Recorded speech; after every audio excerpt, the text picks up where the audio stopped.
Je n'ai jamais raconté cette histoire en ligne, mais je suis curieux de savoir si d'autres personnes ont vécu une expérience similaire.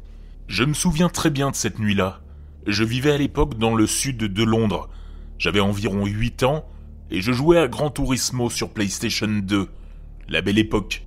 J'attendais que mon père rentre à la maison et me rejoigne. Il rentrait normalement du travail juste après la tombée de la nuit.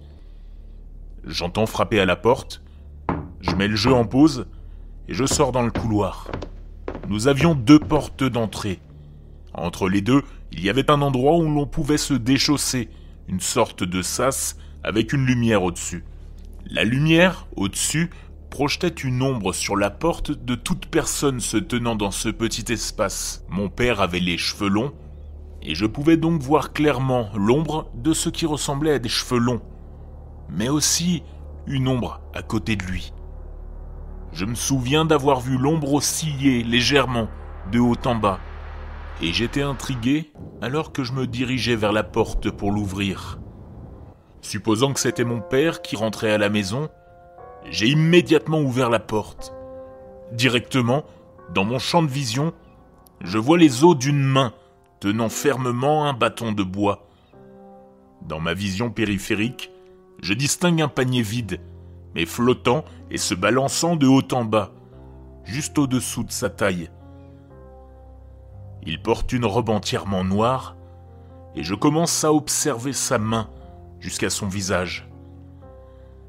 Le visage était recouvert par une cagoule, dans l'obscurité absolue, et je ne pouvais rien voir sous la cagoule.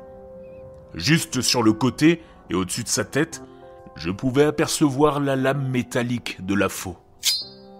Je suis resté paralysé, fixant l'obscurité à la place du visage. Puis, il a dit d'une voix très grave « Bonjour ». J'ai crié, j'ai claqué la porte et j'ai commencé à courir à l'étage. Ma mère et mes frères et sœurs ont entendu et sont descendus en courant. Je pleurais. J'étais à peine capable de dire un mot, mais j'ai fini par leur dire que j'avais vu la faucheuse. Mon frère aîné est sorti dans la rue à la recherche de personnes portant un costume de faucheuse. Quelques voisins sont sortis dans la rue et m'ont entendu crier. Personne n'a vu quelqu'un se promener dans la rue. L'année suivante, j'ai fait des cauchemars tous les soirs. Des cauchemars où je voyais la faucheuse assassiner et découper toute ma famille et la placer dans le panier à roulettes, tandis que je me cachais sous ma couverture dans la salle de séjour.